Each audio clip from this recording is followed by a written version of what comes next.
अब सेटरलाई चाहिँ हान्न सक्ने खेलाडी चाहिँ को लाग्छ?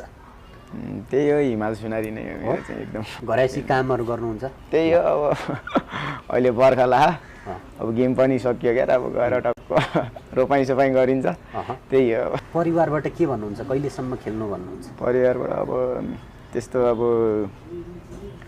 खासै उ पनि छैन अब त्यही भएर एकदम मिडियम क्लासको फ्यामिली परेपछि अलि गाह्रो भनेपछि खेल्नै पर्छ भन्ने छैन, नखेल्नै पनि भन्नुहुन्न होला सायद। हजुर त्यस्तो चाहिँ कहिले नै चाहिँ भन्नुहुन्न, खेलै भन्नुहुन्छ भन्दा त त्यस्तो खासै रोकिन्न। अब जितेर जाँदा त अब स्वाभाविक रूपमा खुसी हुनु नै हुन्छ उहाँहरू हैन?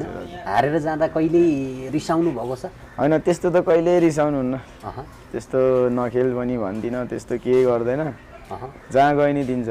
हजुर जहाँ गए नि फ्री नै गरिदिन्छ, खेल्न चाहिँ फ्री नै हो। हजुर। वर्षमा कतिवटा जति गेम खेल्नुहुन्छ तपाईँहरू? वर्षमा गेम अब त्यस्तो गनिन्न क्या रे, अब लगभग खेलिन्छ होला वर्षमा अब 30 वटा खेल्नुहुन्छ? लगभग त्यही 20-25 त्यस्तैहरू गेमहरू खेल्छ। 20-25 मा कतिवटा जति जितिन्छ? अब जितिनु त अब लगभग जितिन्छ नै जस्तो लाग्छ क्या, लगभग 15-20 गेम चाहिँ जितिन्छ, अधिकांश गेमै चाहिँ जितिन्छ। हजुर। तपाईलाई चाहिँ अहिलेसम्म हैन अब बिर्सनै नसकिने रमाइलो क्षण चाहिँ भलिबल खेल्दाको केही छ कहीँ कतै कुनै ठाउँको? बिर्सिनै नसकिँदा अब पहिला गाउँदेखि हिँड्दा नि अब रमाइलै हुन्थ्यो क्या रे।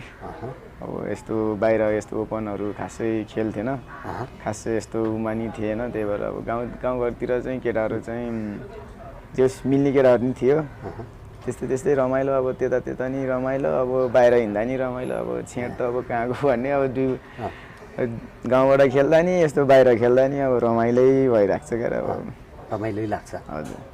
अब तपाईँ चाहिँ अब हाइट अलिकति कम छ हैन, प्रदेशको टिममा त हुनुहुन्छ, प्रदेशको टिममा चाहिँ छनौटमा कसरी आउनुभयो तपाईँ चाहिँ सेटरको भूमिकामा? अरू पनि धेरै हुनुहुन्थ्यो होला। हजुर। अब कसरी आउनु भन्दा अब त्यही हो, अब राजन दाजुहरू, त्यही हिमाल जहानहरू, अब सबै मिलेर बोलाएर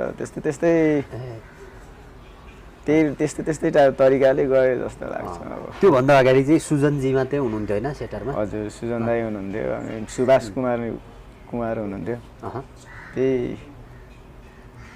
त्यही नै मिन्सुनारहरू